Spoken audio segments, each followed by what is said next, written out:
La Secretaría de Educación Departamental, a través de la Comunidad de Aprendizaje, Hábitos y Estilo de Vida Saludable, presenta Entornos Protectores, Familias Seguras, un programa en articulación institucional con el que acompañaremos a las familias norte santanderianas. Muy buenos días, estimados oyentes y todos los miembros de las diferentes comunidades educativas en el Departamento Norte de Santander. Bienvenidos al programa Entornos Protectores y Familias Seguras de la Comunidad de Hábitos y Estilo de Vida Saludable de la Secretaría de Educación del Departamento Norte de Santander. Hoy está con nosotros, como siempre, como de costumbre, nuestra compañera Olga Carrascal. Olga, ¿cómo estás? Un saludo especial para ti. Hola José, ¿qué tal? Es un gusto estar nuevamente con ustedes, con todos los oyentes, las familias norte santandereanas, a todos los docentes, estudiantes y padres de familia reciban un saludo muy especial. Bienvenidos a este espacio, hoy con un tema súper interesante y por supuesto, como siempre, con invitados muy especiales. Muy bien, hoy vamos a hablar de violencia basada en género, pero Olga tiene una invitada conocedora del tema, especialista, experta, que nos va a dar todas las orientaciones a todas las escuchas en esta mañana para que conozcan sobre este tema. Nos va a dar claridad sobre este tema de violencia basada en género. ¿De quién se trata, Olga? ¿Quién es tu invitada?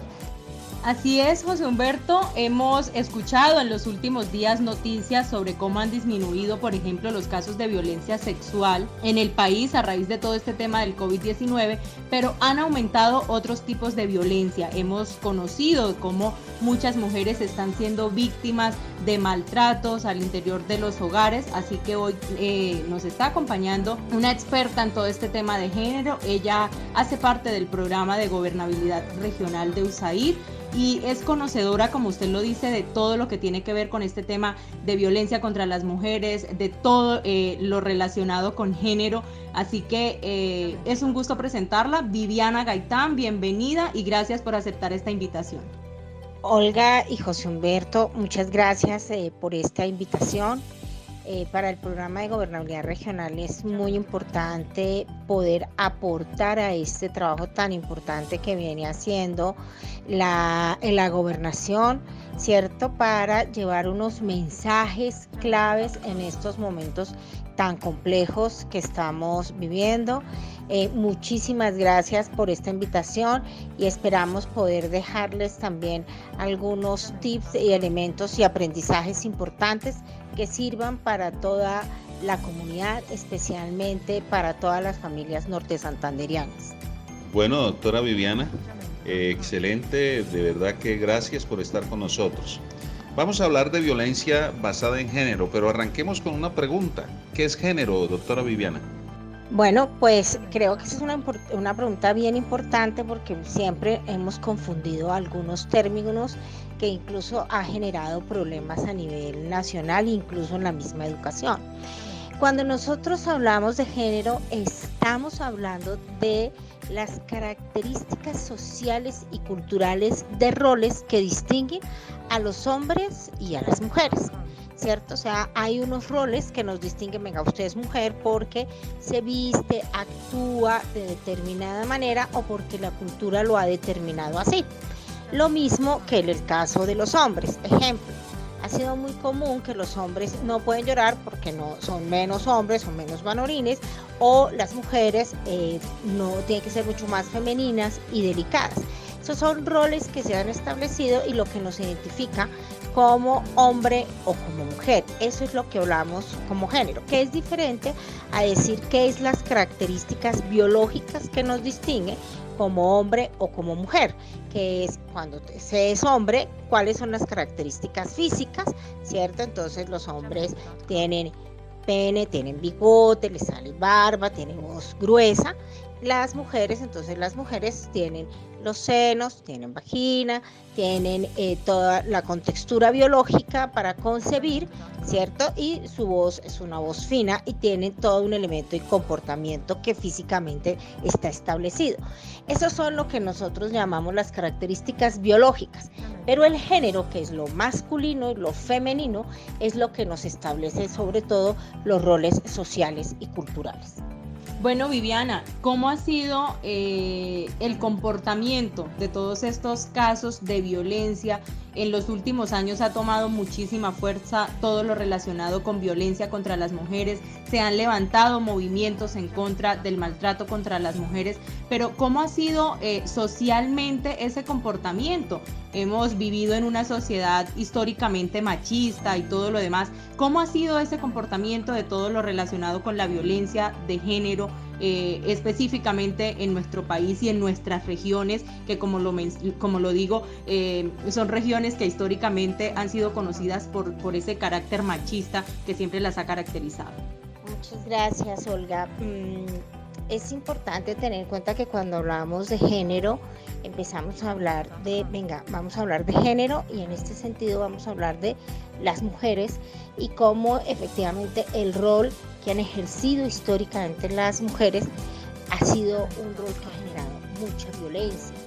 Por eso, desde las cifras y desde Naciones Unidas y todos los estudios que se han hecho, pues las brechas de género entre hombres y las mujeres son muy grandes.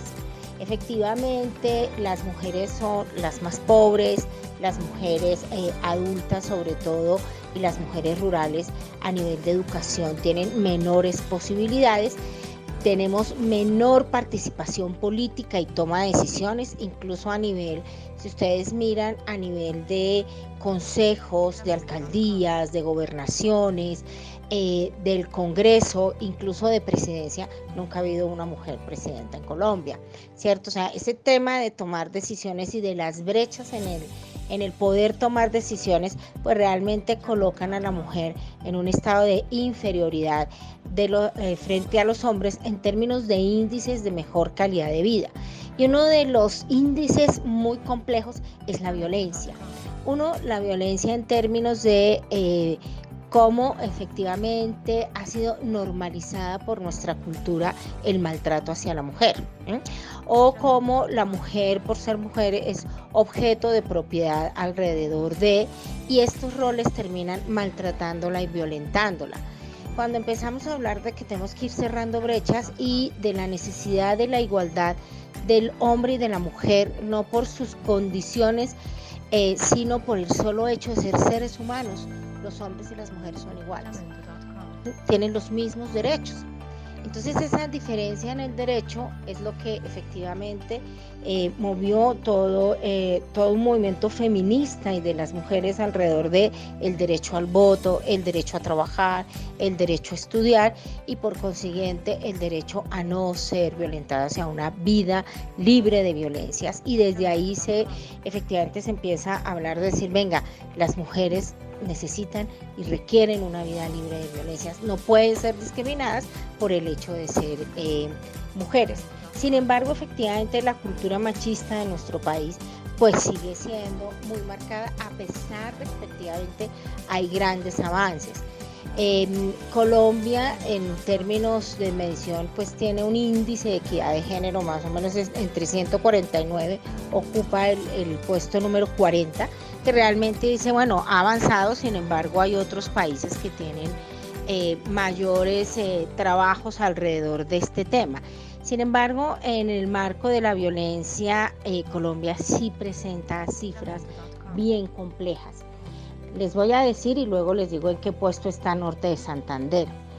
En Colombia, cada 28 minutos una mujer es víctima de violencia de género, o sea, cada 28 minutos. De acuerdo con el Observatorio de Igualdad de Género en América Latina y del Caribe de Naciones Unidas, Colombia es el quinto país donde más se maltrata a la mujer. O sea, realmente es un tema muy complejo. Y antes de la pandemia estábamos hablando de que una mujer es agredida sexualmente cada 26 minutos. Y Norte de Santander está dentro del lugar número 7 a nivel departamental de violencia basada en género. Cuando hablamos nosotros de violencia basada en género, pues estamos diciendo, bueno, pero ¿por qué estamos o qué tipo de violencias podríamos nosotros estar involucrando y por qué Norte de Santander ocupa, pues dentro de 32.7 quiere decir que es un departamento altamente violento y que muy seguramente en el marco del coronavirus estos índices se pueden haber incrementado? Si bien se habla de que ha bajado la violencia sexual, hay otro tipo, como lo decía Olga al comienzo, que pueden ir subiendo. Doctora Viviana, estamos hablando entonces de violencia y de maltrato contra las mujeres, pero hablemos un poco de esas clases de maltrato, de violencia, porque habrán personas que dicen, no, pues, no, yo lo que hago es gritarle, yo lo que hago es, yo no le pego, pero entonces recordemos que hay diferentes clases de maltrato, no solamente es físico, hay maltrato psicológico. Hablemos un poco de ese tema de las diferentes clases de maltrato. José Humberto, tú lo has dicho muy bien. Efectivamente hay diferentes tipos de violencia y en estos estereotipos o esquemas mentales que nosotros tenemos siempre pensamos que la violencia es física. Sí, claro, yo no le pego, yo no le digo absolutamente nada, yo no la maltrato, yo la quiero mucho, pero por eso no la dejo trabajar, por eso no tiene celular, por eso ella solo puede hablar conmigo. Entonces empezamos a ver de que hay otros tipos de violencia. ¿Qué estamos hablando y qué define la ley en Colombia que es una violencia? Una violencia es una acción o omisión, ¿cierto?, que causa muerte, daño o sufrimiento físico, sexual, psicológico, económico o patrimonial por la condición de ser mujer contra las mujeres. Entonces, si vamos a hablar nosotros, pues uno, lo físico es el golpe, el maltrato sexual, todo el tema que no solamente es el tema de violación, sino también todo lo que tiene que ver alrededor de la seducción, alrededor del acoso sexual, tiene que ver todo el tema psicosocial, todo el tema, psicológico, alrededor de si no le doy, no la dejo salir, si no eres nadie, si no estás conmigo. Todos estos son temas psicológicos que de alguna u otra manera afectan a las mujeres. El económico, entonces, claro, yo no le doy plata, yo soy el proveedor del hogar, yo no le doy plata, no se puede comprar las medias, o manipulan alrededor de lo que es esta parte económica. Entonces, si usted quiere tal cosa, usted tiene, esta es la plata. Y lo otro que ha sido sobre todo en este país muy marcado es el tema patrimonial.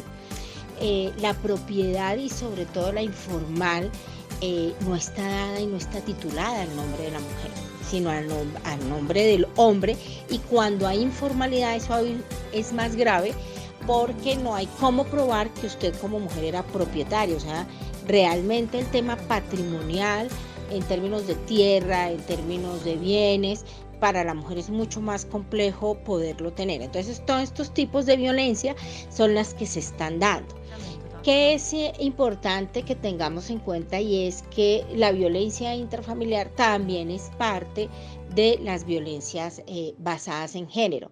Sin embargo, ¿por qué la estoy tocando aquí? Porque en el marco de lo que ha sido esta cuarentena por el coronavirus, la violencia intrafamiliar ha afectado no solamente a la mujer, sino la violencia intrafamiliar viene afectando a los niños, niñas y adolescentes, pero también a los adultos mayores.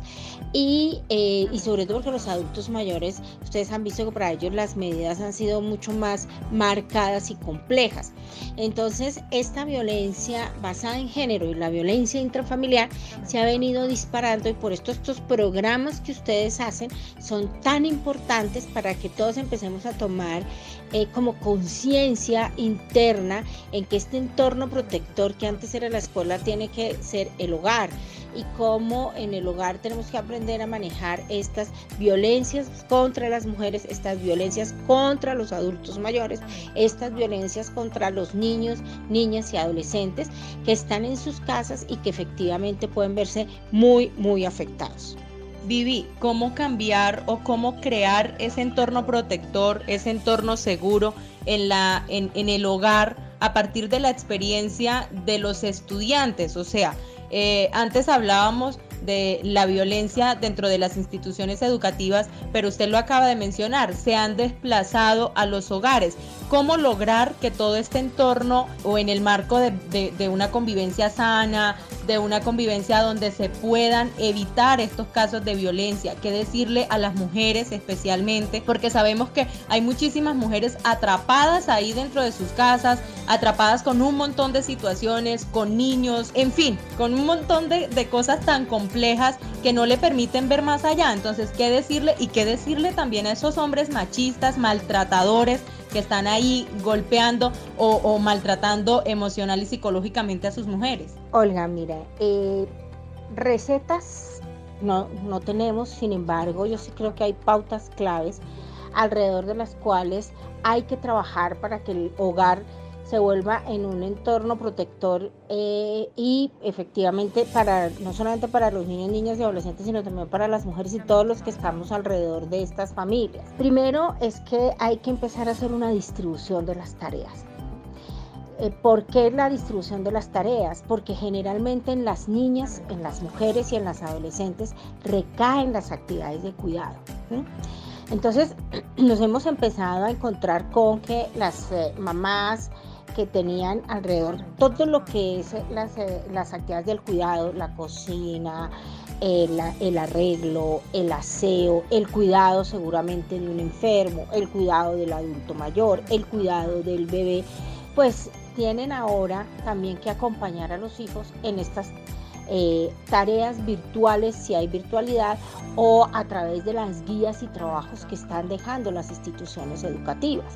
Entonces, si bien antes de la cuarentena la mujer tenía mucha más responsabilidad en las tareas del cuidado, o sea, realmente la mujer después de 8 horas laborales dedicaba 28% más de horas a las tareas del trabajo, pues estas tareas hay que distribuirlas entre todos, sean hombres y sean mujeres. Eso realmente alivia las tensiones alrededor del hogar, porque cuando tú recaes eso, entonces dices, no, pues yo la tarea que hace la mujer, que es la cabeza de hogar, pero se la da también entonces a la niña, se la da al adolescente, estamos quitando responsabilidades a los hombres que se hacen parte de ese mismo hogar, y entonces esas tensiones que están ahí latentes, pues hay que empezar a decir, venga, realmente distribuyamos esto de una mejor manera. ¿Quién se hace responsable? ¿Cuáles son los horarios? ¿Quién acompaña hoy a los niños en sus tareas? ¿Quién acompaña hoy en la distribución del arreglo de la casa? ¿Quién barre hoy? ¿Quién lava la loza? ¿Quién cocina? ¿Quién está pendiente hoy del abuelo? ¿Quién saca a pasear el perro? ¿Cierto? O sea, porque incluso hasta la tarea de sacar a pasear la mascota recae a veces mucho más en cabeza del hombre que de las mujeres, porque dicen, no, yo no puedo salir porque tengo todo eso. ¿Cómo todas esas pequeñas tareas y roles realmente se distribuyen? Que no lo sabemos hacer porque tenemos ese estereotipo, porque es que eso es lo que nos vende incluso hasta la televisión. ¿Cuántas propagandas han visto usted que para lavar ropa pongan a un hombre, como si los hombres también no vivieran solos o no tuviesen todas esas responsabilidades o no lo hicieran? Actualmente hay muchos hombres asumiendo que utilicen el jabón. Pero entonces todo este estereotipo, entonces esto lo que ha cargado es mucho más a la mujer y eso genera más tensión. Entonces yo sí creo que un primer elemento para hablar de un entorno protector es distribuyámonos las tareas del cuidado, estamos todos internamente y eso realmente disminuye tensiones. Y eso permite un segundo elemento y es empezar a reconocer ese trabajo del cuidado. Es que te digan, no, es que mi mamá no hace nada porque está en la casa, ¿cómo así que no hace nada? Es como todo el cuidado efectivamente incluso genera recursos en el país, porque si no hay quien cuide, pues entonces ¿cómo vamos a garantizar efectivamente que haya un mejor desarrollo y una mejor potencialidad de las personas que hacen parte de un territorio? Entonces ahí hay un tema de cómo reconocemos ¿cómo criamos sin violencia? O sea, el tema de si no me haces caso, el chancletazo, si no me haces caso, te pego, si no me haces caso, el castigo, o es que aquí el que manda soy yo y punto. Entonces, ¿cómo si efectivamente tenemos que empezar a manejar el premio, el castigo, sin una crianza violenta cuando estamos todos en un mismo medio? O sea, ¿cómo logramos y cómo efectivamente este trabajo que ustedes están haciendo, hay que empezar a trabajar el buen trato? Empecemos a hablar del buen trato al interior del hogar como un elemento clave y de actividades en familia que no sean solamente la del cuidado, que podamos compartir. Los juegos de mesa, ver una película, salir al patio en la zona rural y conversar los miembros de la familia. Eso permite efectivamente generar ambientes más sanos y unas crianzas menos violentas. Sin embargo, hay un factor que también hay que tener y es cómo se está moviendo lo económico. Lo económico en estos momentos juega un papel básico, pues porque muy seguramente, y sobre todo si nosotros nos vamos, pues hay muchas mujeres que son cabeza de hogar, que viven de la informalidad y mantienen sus hogares. Ahí hay un elemento. Dos, hay muchas familias que tanto ellas como ellos se han quedado sin trabajo y eso también afecta la vida familiar. Entonces es importante que frente a esto también nos organicemos como familia. Uno, ¿cómo podemos acceder a las ayudas que nos está dando el gobierno, que nos está dando la cooperación internacional? ¿Con quién tengo que hablar? ¿Cómo podemos mitigar cuando tenemos problemas de hambre, ¿cierto? Y de salud, que son temas básicos. Entonces estos temas también hay que hablarlos, hay que decirlo, venga, bajo esta situación, ¿qué vamos a hacer? ¿Cómo nos vamos a organizar? ¿A quién tenemos que hacer? ¿A dónde nos podemos dirigir? Y empezamos a mirar que esto empieza a disminuir tensiones al interior de los hogares. O sea, si bien no son recetas, sí son líneas que debamos tener en cuenta, además de lo que ustedes trabajaron en el programa anterior, y es ver cómo efectivamente disminuimos los riesgos que hay alrededor del internet y de las redes sociales y de los niños alrededor de este elemento. Entonces estos son como puntos o tips claves a tener en cuenta. Doctora Viviana, hablemos un poco de esa mujer que está en la vereda, que está en el corregimiento, que está en la cabecera municipal, por allá, que está siendo maltratada, que está siendo abusada, que no tiene cómo defenderse económicamente, se siente que está humillada, que todo le cae encima. ¿Qué hacer? O sea, ¿a dónde acudir? ¿Qué debe hacer esa mujer? ¿Qué ruta? ¿Con quién debe hablar? A veces las mujeres que son víctimas de este maltrato, la verdad es que no lo hacen porque usted dice, como usted lo dice, que está sometida a la parte económica, porque la mujer piensa y dice, bueno, ¿y yo de qué voy a vivir? ¿Y yo qué más hago? O es que yo lo amo tanto y yo espero que él cambie y él va a cambiar y entonces algún día cambiará y yo estoy rogando para que él cambie y mi mamá me dijo que yo tenía que estar con él hasta que la muerte nos separe y entonces así tengo que vivir con él toda la vida, no importa que me maltrate, pero yo espero que él cambie. Entonces, ¿qué hacer o qué ruta debe seguir una mujer en este sentido? ¿A dónde debe acudir? ¿Qué ayuda se le puede brindar? José Humberto, muchas gracias. Creo que ese es un tema muy importante. Efectivamente, la ley, hay varias normas que han establecido acciones de protección para las mujeres que sufren de violencia basada en género. Dentro de esta es muy importante la ley 1257 y la 575, que establecen todas las acciones de protección y atención hacia las mujeres que han sido víctimas de la violencia basada en género. Para eso la ley y efectivamente las administraciones nacionales, departamentales y municipales pues deben tener rutas de atención porque establecen competencias para cada una de ellas, ¿cierto? Estas rutas de atención permiten saber a dónde tengo que dirigirme y a quién tendría que hacerlo a través de diferentes entidades que hacen parte de la ruta. Cuando nosotros nos encontramos en la ruralidad, la inspección de policía sería el primer entidad a la cual yo debería acercarme. porque sería la primera responsable de brindar la protección. Las mujeres rurales tienen muchas dificultades, demasiadas dificultades, porque bajar muchas veces a la cabecera municipal a poner la denuncia pues no es fácil, no tienen los medios, no tienen los recursos. Sin embargo, no podemos quedarnos allí bajo el criterio de que no se puede hacer nada. Entonces, un elemento está, uno, a través de las juntas de acción comunal y de los comités de género que deben tener las juntas de acción comunal, deben ser una red de apoyo para estas mujeres. Casi nadie conoce esto, por eso me parece tan importante su pregunta, porque a veces nos quedamos como en qué pasa, y cuando yo estoy en la cabecera pues tengo mayor posibilidad, a pesar de que las rutas tienen muchas dificultades de funcionar, pero cuando estamos en la ruralidad podemos tener algunos elementos. Uno, entonces, la inspección de policía más cercana. Dos, la Junta de Acción Comunal debe tener un comité de mujeres que debe ser una red de apoyo, ¿cierto? Para que si una mujer está en riesgo o en peligro, incluso de feminicidio, ¿sí? Pues pueda acudir, ¿cierto? Y ser protegida por esta red. Es decir, venga, si usted tiene un riesgo muy alto, hay que sacarla del medio familiar. Una de las grandes críticas a las comisarías de familia y demás es que le dicen muchas veces a las mujeres por su falta de capacidades, tome la boleta y dígale que no le vuelva a pegar. Pues si usted le va y le dice a la mujer, vaya, llévele la boleta al señor que le está pegando, pues va y le da 2 veces más. O sea, esos son los problemas y las dificultades y a veces la falta de sensibilización y conciencia alrededor de las responsabilidades y competencias que tenemos todos en esta ruta.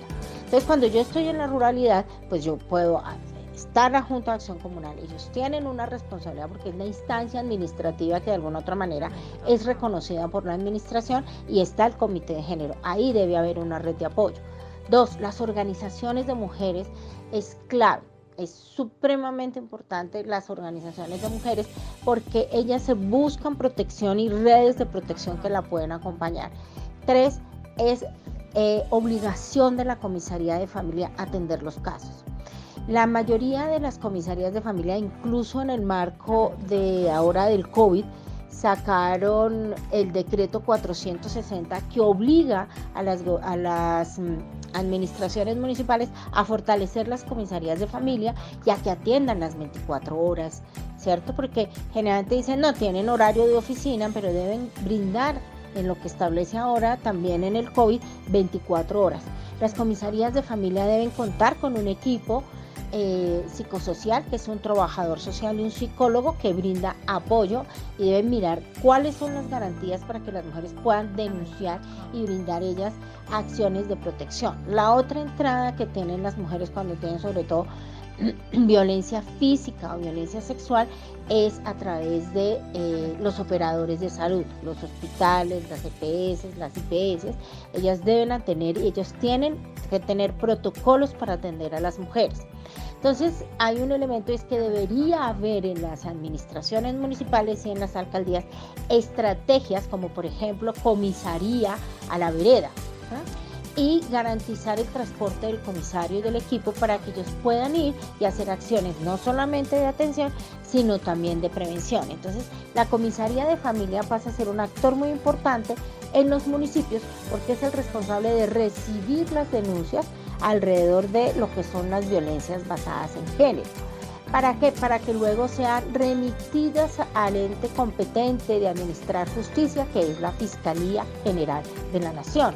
Ustedes saben que la Fiscalía no tiene presencia en todos lados, entonces es la comisaría la que recibe denuncias y después de hacer el proceso, mira la competencia para enviar a la Fiscalía General de la Nación para que haya todo un tema de judicialización. Sin embargo, uno de los grandes problemas que nosotros tenemos que ser conscientes es que en términos de justicia para violencia basada en género, realmente es muy lento el proceso y muy pocas veces se judicializa. Y entonces hasta que efectivamente, o hay muchas veces en que las mujeres van y denuncian, van a la inspección, van a la comisaría y le dicen, no mire, hablan de conciliar, los comisarios a veces hablan de conciliar, la violencia no se concilia. Usted no puede decir vaya con el agresor y concilia que no le pegue. Pues ¿por qué no? O sea, para que eso cambie se requiere todo un panorama, decir como todo lo que tú estabas planteando en términos de decir, estamos tan acostumbrados que seguirle pegando puede ser lo normal y es una manera de mostrar afecto, lo que no es cierto.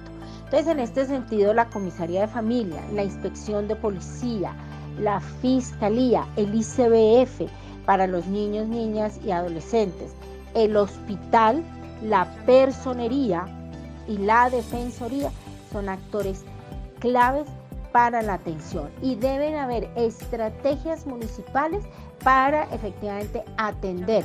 Y es bien importante que todos sepan, bajo el decreto 460 del 2020, que estableció medidas para fortalecer a las comisarías de familia y también estableció la importancia de tener líneas de atención, que también es importante que todos anoten esas líneas para que sepan cuáles son las líneas nacionales, pero también conozcan las líneas regionales a las cuales pueden llamar urgentemente para que sean atendidas si han sido violentadas o están en riesgo, porque muchas veces está el riesgo que hay que sacar a la mujer o al niño o a la niña del medio familiar, y cuando tenemos menores de edad, el ICBF y las comisarías de familia juegan un papel muy importante. Bueno, doctora Viviana, ha sido un gran placer haber estado con usted, escuchar todas estas recomendaciones.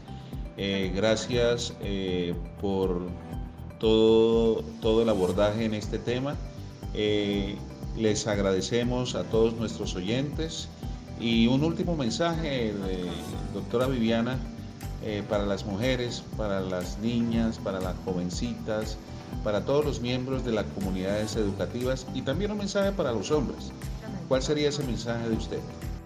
Bueno, el mensaje más importante es que efectivamente nos aprendamos a respetar en las diferencias, aprendamos a estar en familia en un buen trato, disminuyamos las tensiones que se puedan generar y sepamos a mano quiénes y dónde nos pueden atender y ayudar.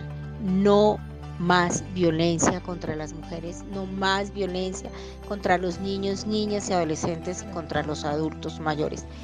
Denuncien, por favor, si hay maltrato. Todos valemos, todos tenemos un valor como seres humanos y eso es muy importante, no quedarnos callados. Muchas gracias. Bueno, Viviana, gracias por acompañarnos en el día de hoy, por aceptar esta invitación. Gracias, José Humberto. A toda la gente que estuvo conectada con nosotros, muchísimas gracias. Un abrazo grande para todos y esperamos escucharnos próximamente. Que tengan un excelente resto de día.